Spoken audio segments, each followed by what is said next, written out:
Hey guys! Welcome back to my channel Nishkala Shetty. అందరూ ఎలా ఉన్నారు?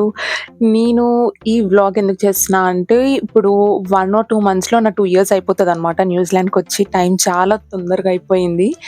సో, ఈ వ్లాగ్‌లో నేను నా ఎక్స్‌పీరియన్స్ ఎలా ఉంది, ట్రావెల్, లైఫ్ స్టైల్ లేకపోతే వర్క్ కానీ, ఆల్రెడీ నేను చాలా వ్లాగ్స్ చేశాను. Like 4, 5 vlogs, home tour, cost of living, న్యూజిలాండ్‌కొచ్చే ముందు మీరేం చూసుకోవాలి అండ్ సాలరీ, టాక్సెస్ ఇలాంటివి చేశాను. బట్ ఆ 4ని మిక్స్ చేసి ఈ వీడియోలో నేను చెప్పబోతున్నాననమాట. Let's get started.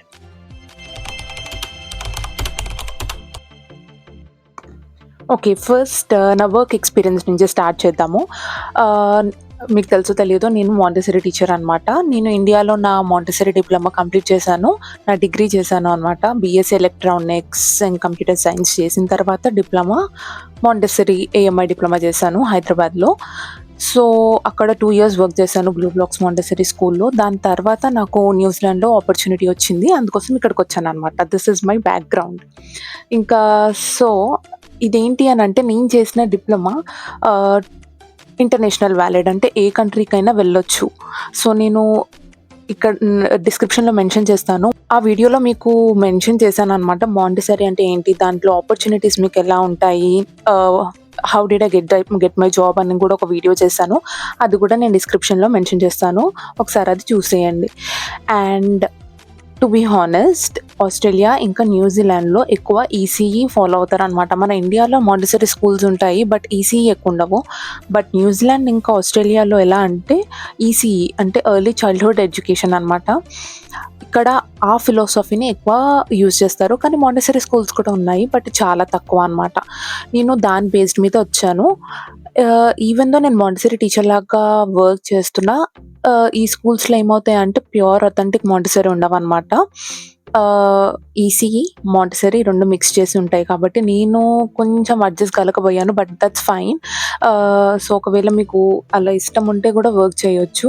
ఒకవేళ మీరు టీచింగ్ ఫీల్డ్‌లో ఇంట్రెస్ట్ అయ్యుంటే ఇక్కడికొచ్చి మీరు మాస్టర్స్ ఈసీఈ కూడా చేయొచ్చనమాట. ఒకవేళ మీరక్కడ ఇండియాలో డిగ్రీ ఉంటే ఇక్కడ ఓన్లీ 1 ఇయర్ ఆఫ్ మాస్టర్స్ చేసినా మీకు సరిపోతుంది. మీరు అది న్యూజిలాండ్ వెబ్‌సైట్‌లో అలా చూడండి. ఎందుకంటే నేనిక్కడ ఈసీఈ చేయలేదు కాబట్టి నాకు పెద్దగా ఐడియా లేదు. సో, మీరు దాని గురించి రీసెర్చ్ చేసుకోవచ్చు. అండ్ చాలామంది ఈసీఈకి జాబ్స్ ఉన్నాయా? లేకపోతే డిమాండ్ ఉందా? లేదా? అని అంటున్నారు.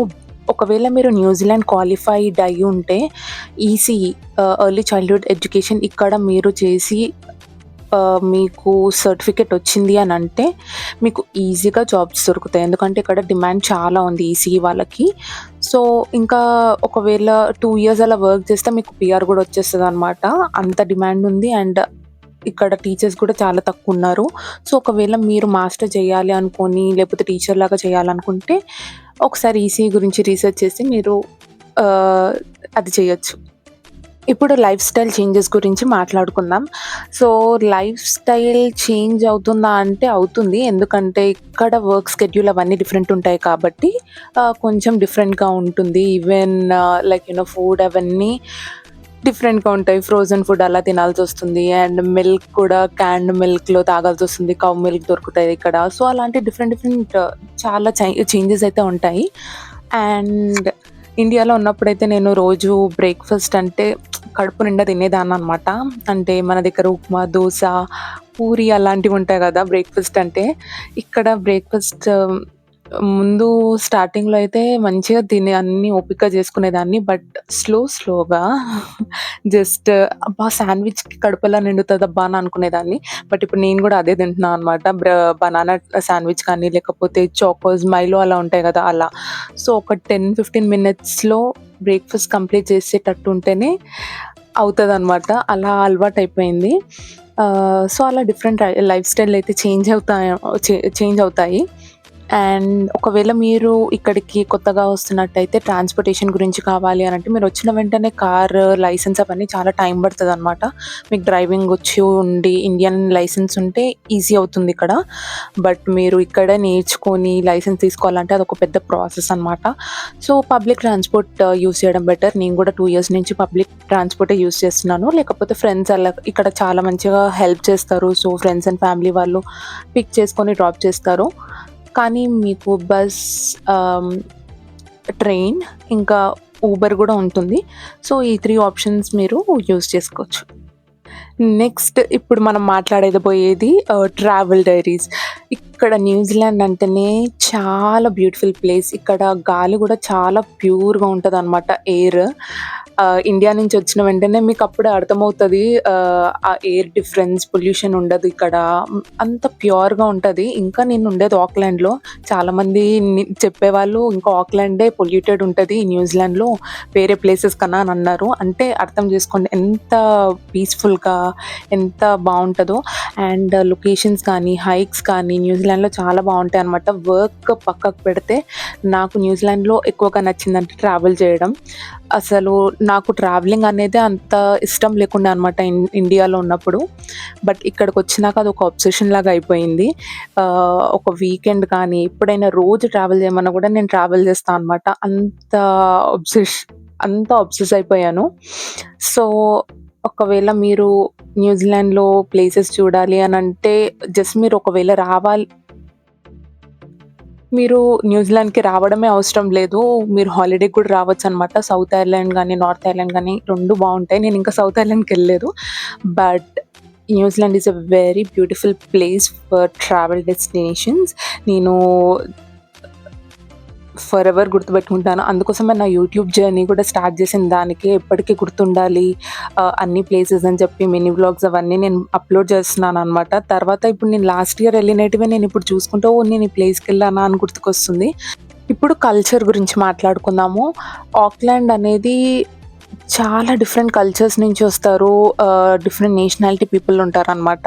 ఫస్ట్ టైం నేను ఇండియన్స్ కాకుండా వేరే కంట్రీ వాళ్ళని మీట్ అవ్వడం అనేది ఇదే ఫస్ట్ టైం నేను ఇక్కడికొచ్చిన తర్వాత. సో, నేను ఓన్లీ న్యూజిలాండర్స్‌నే కాకుండా అంటే కివీ పీపుల్ అంటారు ఇక్కడున్న వాళ్ళని. వాళ్ళనే కాకుండా నేను డిఫరెంట్ కంట్రీస్ వాళ్ళని మీట్ అయ్యాను. టు బీ హానెస్ట్ మా స్కూల్‌లో పిల్లలు ఏ ఏ కంట్రీస్ నుంచి వస్తారు అంటే China, Japan, Philippines, Nepal, Sri Lanka, India, Indonesia, Bangladesh. So, ఇవి జస్ట్ కొరియా, జపాన్ ఇవన్నీ ఇంతమంది ఇన్ని డిఫరెంట్ కంట్రీస్ పిల్లలందరూ నాకు పరిచయమయ్యారు. లేకపోతే వాళ్ళతోటి ఎక్స్‌పీరియన్స్ చేయగలిగా, వాళ్ళ కల్చర్స్ ఎలా ఉన్నాయో తెలుసుకోగలిగిన. So, it's a very different experience. అది ఎక్స్‌పీరియన్స్ చేయాలి అంతే.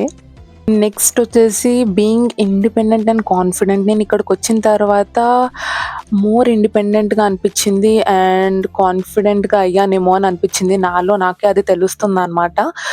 ఇంకా జస్ట్ డ్రైవింగ్ ఒకటి నేర్చుకుంటే అండ్ డ్రైవ్ చేసేస్తే ఇంకా ఇండిపెండెంట్‌గా ఉంటా అని నా ఫీలింగ్. అదొకటి నేను ఇండియాకొచ్చిన తర్వాత ఖచ్చితంగా చేస్తాను. అండ్ కుకింగ్ ఇండియాలో ఉన్నప్పుడు నేను కిచెన్‌లో కూడా అడుగుపెట్టేదాన్ని కాదనమాట. కానీ ఇక్కడికొచ్చిన తర్వాత ఎలా చేస్తానో ఏమో అని అనుకునేదాన్ని. ఇప్పుడు నేను అన్నీ చేయగలుగుతున్నాను. దోస పిండి నుంచి అన్ని రైస్ ఐటెమ్స్, కర్రీస్ ప్రతి ఒక్కటి చేసుకోగలుగుతున్నాననమాట. It's a journey. మన కంఫర్ట్ జోన్ నుంచి బయటికి ఒక స్టెప్ ముందుకేస్తే చాలు ఏదైనా చేయగలుగుతాం. బట్ ఆ ఇంట్రెస్ట్ రావాలనమాట. ఇండియాలో నాకది రాలేదు. బట్ ఇక్కడ నాకు తప్పదు కాబట్టి నేర్చుకున్నాను. ఇప్పుడు నేర్చుకొని చేసేసరికి ఇప్పుడు నేను బయట ఫుడ్ తినాలనిపించట్లేదు. జస్ట్ నాది కుక్ చేసుకొని నేను తింటేనే నాకు ఆ సాటిస్ఫాక్షన్ ఉందనమాట. లేకపోతే హోమ్ ఫుడ్ అలా అలవాటయిపోయింది. So, yeah! ఇప్పుడు నేనొచ్చిన తర్వాత ఛాలెంజింగ్ సిట్యుయేషన్స్ నేనేమైనా ఫేస్ అయ్యానా? లేకపోతే నేను ఏం లెసన్స్ నేర్చుకున్నానో అనేది నేను చెప్పబోతున్నా. మీరు అనుకుంటుండొచ్చు అన్ని వీడియోస్‌లో ట్రావెల్ చేస్తున్నా, అంత హ్యాపీగా ఉన్నాను అని. But I'm happy. నేను హ్యాపీగా ఉన్నాను. I'm so grateful for it. But ఇక్కడ ఏంటి అనంటే నేను ఒక్కదాన్నే వచ్చాను. అండ్ ఒక్కరు కూడా తెలీదు. అండ్ కొన్నైతే ఆహ్, ఫస్ట్ టైమ్ చూస్తాము. ఫస్ట్ టైమ్ ఎక్స్‌పీరియన్స్ చేస్తాము. కొంచెం ఎంబారసింగ్ కూడా ఉంటది అడగాలన్నా, చేయాలన్నా. But it's a process of journey అంతే. కానీ ఛాలెంజింగ్ సిట్యుయేషన్స్ అని అనేసరికి మనం ఇండియాలో ఉన్నప్పుడైతే మన కంఫర్ట్ జోన్‌లో ఉన్న వాళ్ళతోనే ఉంటాం కదా! ఫ్రెండ్స్ అండ్ ఫ్యామిలీ గూడా. ఇప్పుడు నేను ఇండియాలో ఉన్నప్పుడు నా ఇంటర్, డిగ్రీ ఉన్న వాళ్ళతోనే ఫ్రెండ్స్‌లో ఉన్నాననమాట. సో, వాళ్ళందరూ నాకు తెలుసు. వాళ్ళెలా ఉంటారో నాకు తెలుసు. బట్ ఇక్కడికొచ్చిన తర్వాత కొంతమందిని బై గాడ్స్ గ్రేస్ నేను చాలామంది మంచి ప పీపుల్‌ని మంచి వాళ్ళని మీట్ అయ్యాను. కానీ కొంతమంది కూడా ఉన్నారు. సో, వాళ్ళని చూసినప్పుడు ఓహ్! ఇలా గూడా మనుషులుంటారా అని గూడా అనిపించిన సిట్యుయేషన్స్ ఉన్నాయన్నమాట. సో, గుడ్ ఉంటుంది, బ్యాడ్ ఉంటుంది. బట్ వాళ్ళని వాళ్ళే మన లైఫ్ కాదు. వాళ్ళ దగ్గర నుంచి మనం బయటపడొచ్చు అని గూడా ఒక లెసన్ నేర్చుకున్నాననమాట. అదొక మంచి ఎక్స్‌పీరియన్స్ అనిపిచ్చింది నాకైతే. సో, ఇదే అనమాట నా జర్నీ. నాకెందుకో షేర్ చేసుకోవాలనిపిచ్చింది 2 ఇయర్స్ నేనెలా ఫీల్ అవుతున్నాను అని. అందుకోసం మీతో షేర్ చేసుకుంటున్నాను. And last but not least next year అంటే 1 మంత్‌లో నెక్స్ట్ ఇయర్ స్టార్ట్ అవబోతుంది కాబట్టి, ఆ ఇయర్ నేను ఒక పెద్ద డెసిషన్ తీసుకుంటున్నాను. పెళ్లయితే కాదు, కెరియర్ వైస్‌లో. So, stay updated. అదేంటో మీకు త్వరలోనే చెప్తాను. నేను ఏం చేయబోతున్నాను అని. సో, నా వీడియోస్‌నైతే చూస్తూ ఉండండి. మీకే తెలుస్తుంది ఒకవేళ మీకు ఇంట్రెస్ట్ ఉంటే. Thank you so much for watching this video. ఒకవేళ మీకు ఈ వీడియో నచ్చినట్లయితే please like, share and subscribe to my channel Nishkala Shetty. Bye.